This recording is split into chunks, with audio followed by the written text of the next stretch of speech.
Amigos telespectadores da Rede Vida de Televisão e do programa Página, havíamos começado a paixão e vamos continuar a sua introdução ainda. Terceiro quadro introdutório.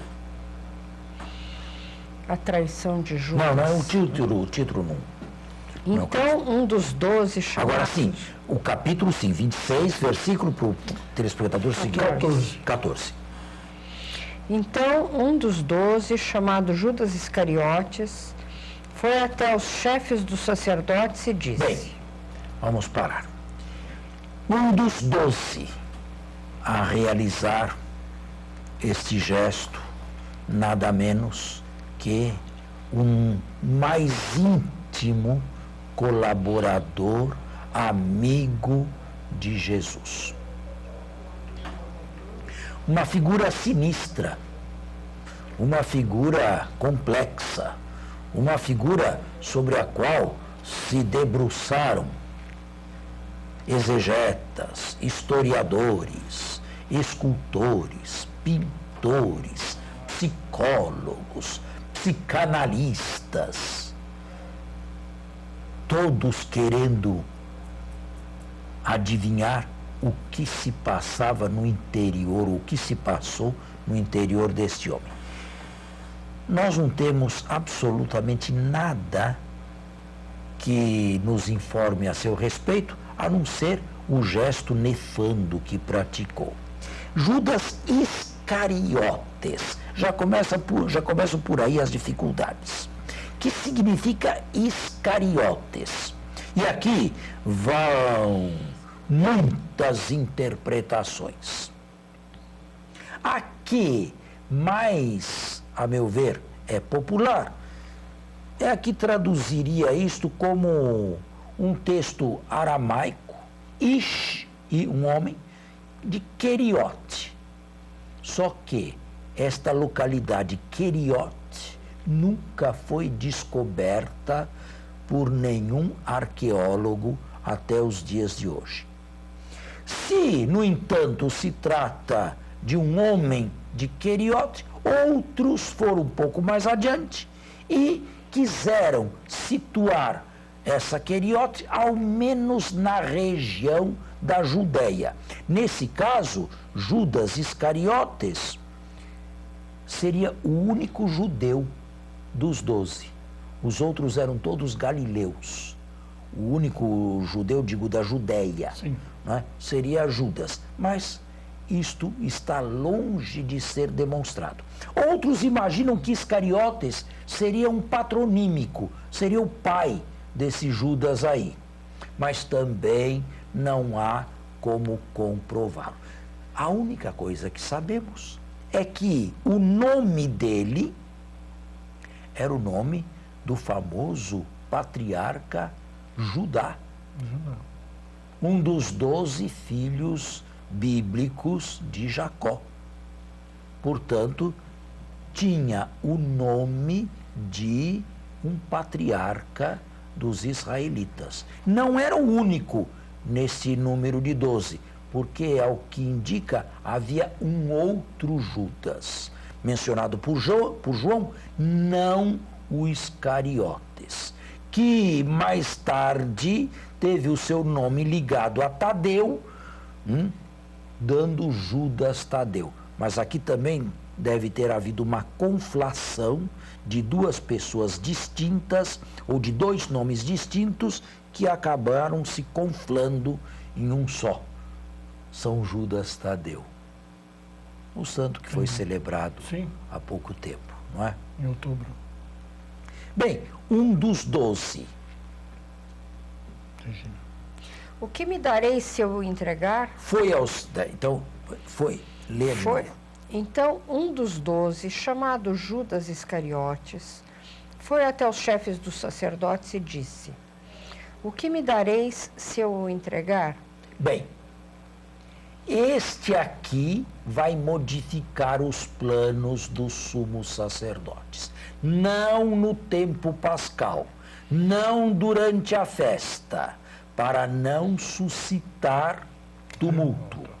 Mas o desígnio de Deus era que Jesus sofresse a paixão durante a Páscoa. E então Judas se apresta a realizar, sem querer e com toda a sua responsabilidade pessoal, o que já estava de sempre no desígnio do Pai. Que Jesus fosse entregue e crucificado na Páscoa judaica. Fixaram-lhe então a quantia de 30 moedas de prata. Provavelmente aqui nós tenhamos uma alusão a Zacarias. E de fato, as notas marginais das Bíblias aí devem até citar o texto de Zacarias. Zacarias 11, versículo 12. Foi esse mesmo preço?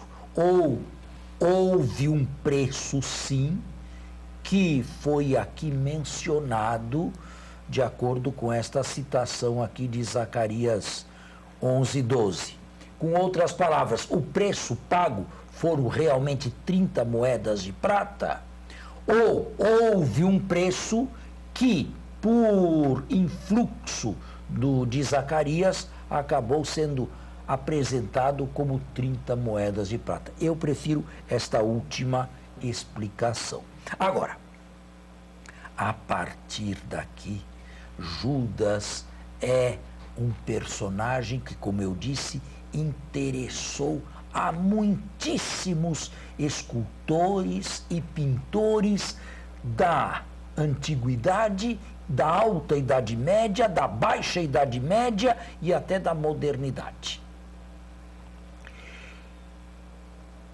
Judas é pouco mencionado nos textos canônicos, mas ele cresceu desmesuradamente nas lendas.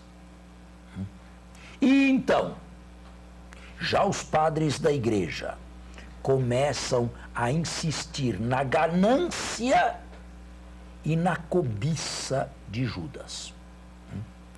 E uma das pastorais diz que a raiz de todos os pecados, está na 1 Timóteo, é a ganância. Então Judas teria, por ser ganancioso, em raiz todos os pecados. João Crisóstomo é um padre da igreja que dispara flechas e pedras a Judas a partir desta ótica da ganância e da cobiça. Outros foram além e, fazendo tesouro do que Marcos escreveu, Marcos, não este aqui, escreveu que aquele famoso frasco de perfume custou 300 denários,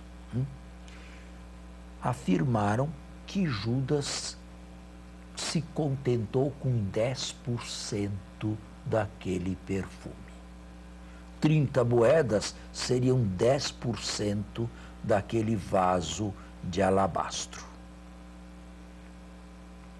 Outros ainda afirmaram que Judas, por ser ladrão, e isto quem diz é João, no 4º evangelho, costumava tirar 10% de tudo que se colocava dentro da bolsa comum. Uma pequena comissão. Exatamente para proveito próprio.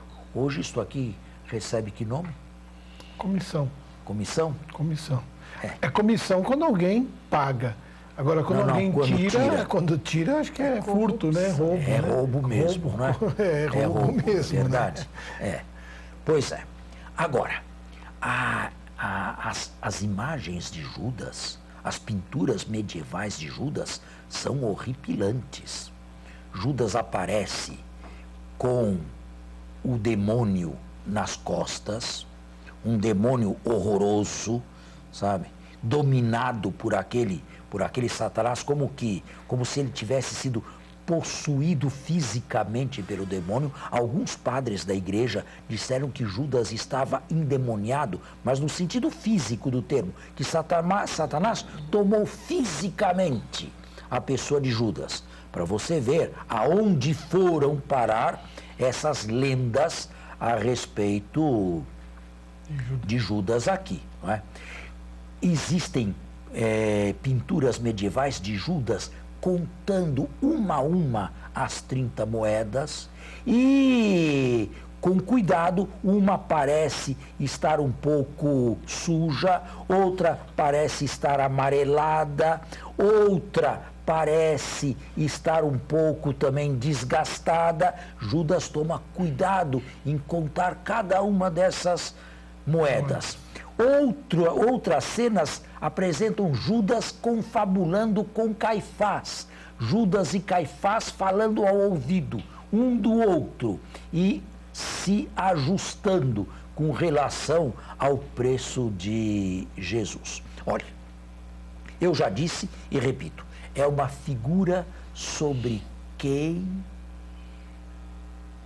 inúmeros intelectuais e artistas se debruçaram ao longo de 20 séculos. Se a Sagrada Escritura, o Novo Testamento, é muito parcimonioso, a mesma coisa não pode ser dita de todas estas lendas que depois se aumentaram pela Idade Média afora, até chegar a criar uma figura que deveria ser malhada. Aqui no Brasil houve há um bom tempo, épocas em que se malhava o Judas durante a Semana Santa. Eu me lembro disso quando era criança. No sábado ao meio-dia que fazia isso, eu também. Eu me lembro disso aqui. Agora, o pior de tudo foi identificar Judas com o judeu. Judá, Judas, judeu. Essa identificação foi mais delicada. Eu quero falar um pouco mais sobre ela. Tenho tempo ainda? Está encerrado o primeiro bloco, nós voltamos a seguir. Nós estávamos dedicando nossa atenção a Judas Iscariotes, que é um dos protagonistas da paixão. Não o principal, de longe. O principal protagonista é o próprio Jesus. A hora é de Jesus, não é hora de Judas. Mas Deus se serviu de Judas. Eu disse que a última identificação, Judá, Judas e judeu, foi feita já por alguns padres da igreja e depois cresceu enormemente na Alta Idade Média e na Baixa Idade Média. E isto, lamentavelmente, fez com que o antissemitismo crescesse no meio dos cristãos. Judas começou a ser pintado com um nariz protuberante, sabe, um nariz enorme. Para identificá-lo. Exatamente para identificá-lo com um tipo judeu. Aparece Judas ávido de dinheiro, segurando com as duas mãos a sacolinha ali com as 20 moedas e um rosto bem semita, sabe? Que ninguém pode confundir com outra pessoa. Infelizmente, houve isto também. Agora, voltando ao texto, deixando a lenda, ou as lendas, os exageros e as interpretações no âmbito do cristianismo, se prestou a este serviço. Normalmente nós dizemos que Judas foi traidor. Judas não traiu, não. Trair significa revelar alguma coisa de alguém a outra pessoa. Judas não revelou nenhum segredo de Jesus. Judas entregou Jesus. Não é a mesma coisa trair e entregar. O que significa entregou? Provavelmente, Jesus, nos altos meios, era uma pessoa desconhecida, quer dizer, fisicamente desconhecida.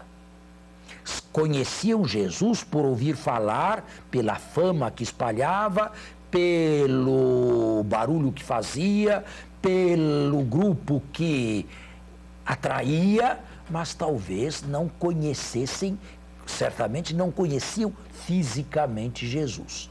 Se queriam pegar Jesus na calada da noite, bem, o problema ainda era maior.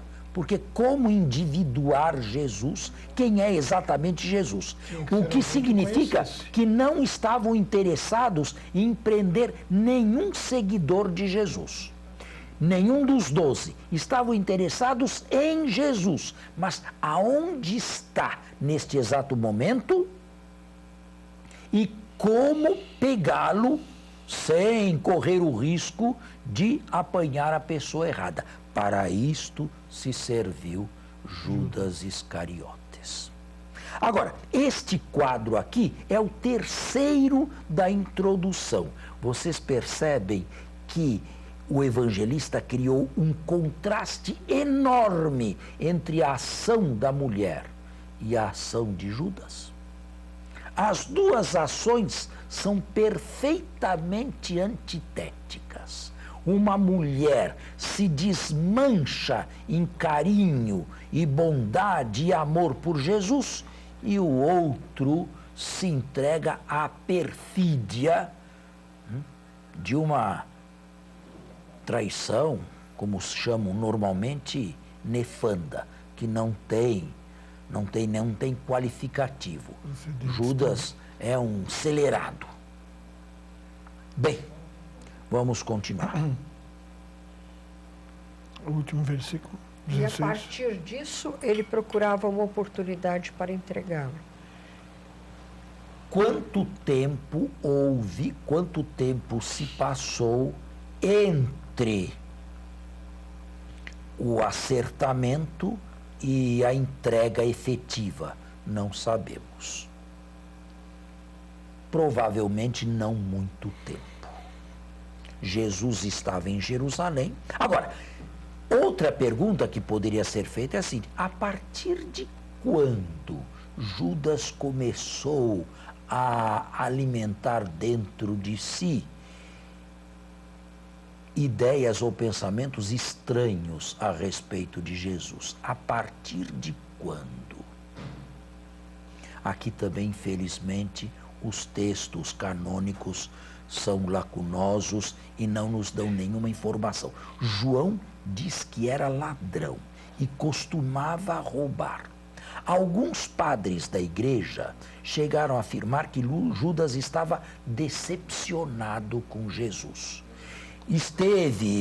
Houve um momento de euforia, pensava que Jesus fosse ser aquele Messias libertador e político, e aos poucos foi vendo que Jesus não era nada disso, estava decepcionado. Agora, decepção ligada à ganância ou cobiça e mais o hábito do furto, mas tudo isto tem uma boa dose de especulação. Parece que para uma entrega dessa, talvez venha aí a questão da traição, né? Ele precisou de uma deliberação. Talvez aí a questão de usar o termo traição. Mas a partir de que dia, a partir de que momento Judas se posicionou contra Jesus? A partir de que momento ele deveria saber que queriam prender Jesus? Bom, isto Jesus falou que seria preso, que seria... Ele deveria saber de alguma coisa.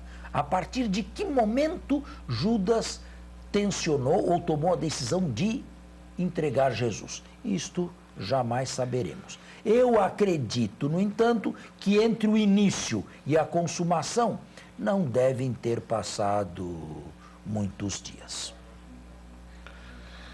Agora vem o quarto e último bloco introdutivo. No primeiro dia dos ázimos... Veja, a cronologia continua. Sim. Qual é o primeiro dia dos ázimos?